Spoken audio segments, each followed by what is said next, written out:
यह सफेद बालों वाला बूढ़ा आदमी कोई और नहीं बल्कि नारुतो है, उसके युग का 7वां होकागे। उस लड़ाई में जिसमें ओत्सुत्सुकी कबीले के देवता से सामना हुआ था, पूरा शिनोबी विश्व पूरी तरह नष्ट हो गया। मरने से पहले सस्के ने बेहोश नारुतो को एक सुरक्षित जगह पर पहुंचा दिया। जब नारुतो जागा तब तक शिनोबी विश्व पहले ही एक बंजर भूमि बन चुका था। नारुतो केवल घुटनों के बल बैठकर कड़वा रो सकता था, लगभग अपनी सारी आंखों के आंसू बहा चुका था। उसने दुश्मन से बदला लेने के बारे में भी सोचा था, लेकिन समय बीतने के साथ अब अपने बुजुर्ग वर्षों में वह पहले ही असहाय हो चुका था। नारुतो एक बार फिर अपने साथियों की कब्रों के सामने बैठा गहरे दुख में डूब गया। उसने आह भरी, काश वह समय को पीछे मोड़ सकता। उसने कसम खाई कि वह उस कबीले के बराबर ताकत हासिल करने के लिए कुछ भी करेगा। अपने साथियों के प्रति पछतावे और माफी से भरे दिल के साथ वृद्ध नारुतो ने हमेशा के लिए अपनी आंखें बंद कर ली, लेकिन उसकी आत्मा गायब नहीं हुई। इसके बजाय वह एक सफेद स्थान पर प्रकट हुआ जहां उसका रूप फिर से युवा था। उसके सामने एक विशाल सुनहरी चक्र तैर रहा था। नारुतो ने हैरानी और विस्मय से घूरा, सोचते हुए कि क्या यह स्वर्ग है। उसने सुनहरी चक्र की ओर हाथ बढ़ाया और अचानक चारों ओर तेज रोशनी फूट पड़ी। नारुतो ने पाया कि उसकी चेतना एक सुरंग से गुजर रही है। जब वह फिर जागा, उसने महसूस किया कि वह तेज गति से चल रहा है। पास के पेड़ पर रुककर हैरानी से देखा कि वह सफेद चोगा पहने था और उसके शरीर में फिर से जीवन था। नारुतो उलझन में पड़ गया। यह वह समय रेखा थी जब सस्के और इटाची अपनी अंतिम लड़ाई करने वाले थे। उनका मिशन था सस्के के ठिकाने का पता लगाना। नारुतो का दिल उत्साह से धड़क उठा। उसने कभी नहीं सोचा था कि उसका मजबूत विश्वास सचमुच उसकी आत्मा को 16 साल की उम्र में फिर से जन्म लेने देगा। उसी समय काकाशी पास आया, हैरान कि नारुतो अचानक क्यों रुक गया। अन्य कोनोहा निंजा भी उसके चारों ओर रुक गए। भविष्य में जो साथी मर चुके थे उन्हें देखकर नारुतो का दिल दुख से भर गया। उसने आंसुओं को रोककर शांत रहने का नाटक किया और कहा कि वह ठीक है। फिर उसने काकाशी से सवाल किए ताकि समय रेखा का सही बिंदु पक्का कर सके। दो बड़े घटनाक्रम होने वाले थे, इटाची और सस्के की अंतिम लड़ाई और जिराया का हिडन रेन विलेज में प्रवेश। समय कम था। नारुतो के पास टीम को समझाने का वक्त नहीं था, इसलिए उसने अस्थायी रूप से सस्के की खोज करने वाली टीम छोड़ने का निर्णय लिया। उसे पता था कि सस्के और इटाची की लड़ाई घातक नहीं होगी, लेकिन जिराया की स्थिति अलग थी। उसे अपने गुरु को बचाने के लिए रेन विलेज पहुंचना ही था। नारुतो की अचानक की गई कार्रवाई से काकाशी पूरी तरह उलझ गया। वह समझ नहीं पा रहा था कि नारुतो के लिए सस्के को ढूंढने से ज्यादा महत्वपूर्ण क्या हो सकता है। काकाशी ने शांतिपूर्वक कहा कि जब तक नारुतो के पास टीम छोड़ने का बहुत अच्छा कारण न हो, वह इसे अनुमति नहीं देगा। आखिरकार उस समय नाइन टेल्स का जिंचुरिकी होने के नाते नारुतो अकात्सुकी का मुख्य लक्ष्य था। उसे अकेले जाने देना बेहद खतरनाक था, लेकिन नारुतो ने पहले ही अंदाजा लगा लिया था कि सावधान काकाशी उसे इतनी आसानी से नहीं जाने देगा।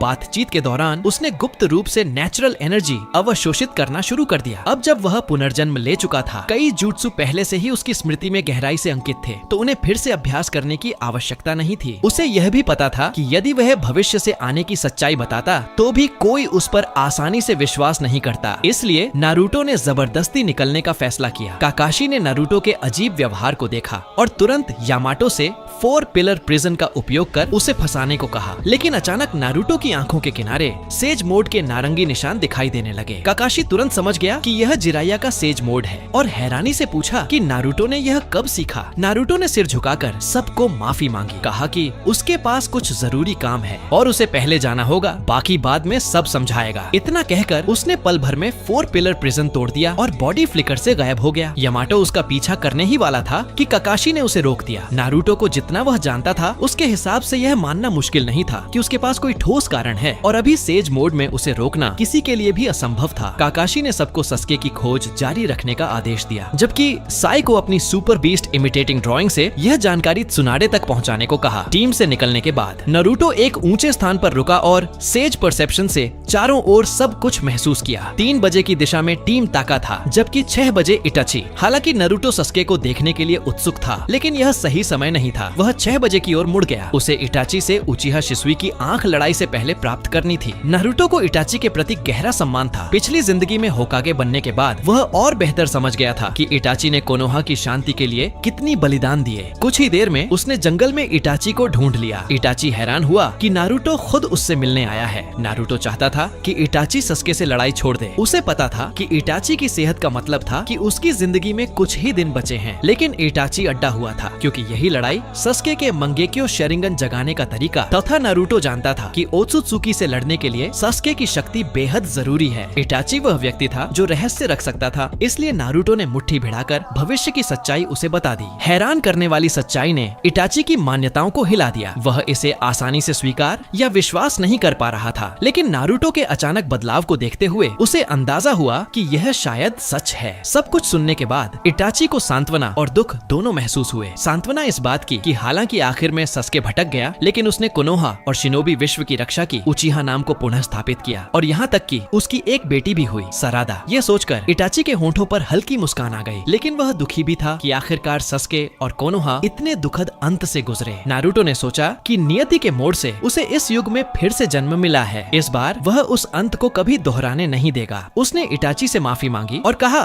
कि वह भाइयों की अंतिम लड़ाई रोकना नहीं चाहता। इटाची ने उसकी मंशा समझ ली। यह लड़ाई सस्के की वृद्धि में सबसे अहम मोड़ थी। भले ही नारुतो कोशिश करता, इटाची फिर भी इस लड़ाई पर अड्डा रहता। जैसा पिछली जिंदगी में हुआ था, उसने शिसुई की आंख नारुतो को सौंपी और भविष्य में सस्के को भी उसकी जिम्मेदारी दी। फिर वह अकेला उचिहा हाइडआउट लौट गया ताकि लड़ाई का इंतजार कर सके। हालांकि नारुतो अनिच्छुक था, लेकिन अब उसकी सबसे बड़ी प्राथमिकता अपने गुरु जिराया को बचाना थी। उसने शिसुई की आंख वाली कौवा एक स्क्रॉल में सील की और हिडन रेन विलेज की ओर दौड़ पड़ा। कुछ घंटों बाद जिराया और पेन की लड़ाई चरम पर पहुंची। पर्याप्त जानकारी न होने के कारण जिराया अचानक जुरान पाथ से घिर गया और उसका एक हाथ खो बैठा। पेन ने आकाश और पानी दोनों से जिराया पर हमला किया। उसे खत्म करने ही वाला था। निर्णायक क्षण पर नारुतो अचानक आ गया और रासेंगान से उस जुरान पाथ को नष्ट कर दिया। जिराया और फुकासाकु उसकी परछाई देखकर हैरान रह गए, सोचते हुए कि मानो मिनाटो लौट आया हो। टेंडो चकित रह गया कि जिराया को मदद मिल गई है। उसने पलटवार करने की कोशिश की, लेकिन तब तक नारुतो का रसन शुरिकेन उसकी ओर उड़ चुका था। घूमते हुए घने चक्र को देखकर टेंडो ने इसे हल्के में लेने की हिम्मत नहीं की और शिनरा टेंसी से उसे रोकने की कोशिश की। इस मौके का फायदा उठाकर नारुतो ने जिराया को सुरक्षित जगह पर पहुंचा दिया। जिराया ने हैरानी से नारुतो का नाम पुकारा, पूछा कि वह यहाँ क्यों आया है और उसे भाग जाने को कहा, क्योंकि पेन ऐसा नहीं था जिससे नारुतो अकेले निपट सके। इस समय नारुतो की आंखों से आंसू रुक ही नहीं रहे थे। इस बार वह आखिरकार सही समय पर पहुंच गया था। उसने मुड़कर आत्मविश्वास से मुस्कुराते हुए कहा, चिंता मत करो मास्टर, बाकी मुझ पर छोड़ दो। सब्सक्राइब टू चैनल पार्ट 2 के लिए कमेंट करो।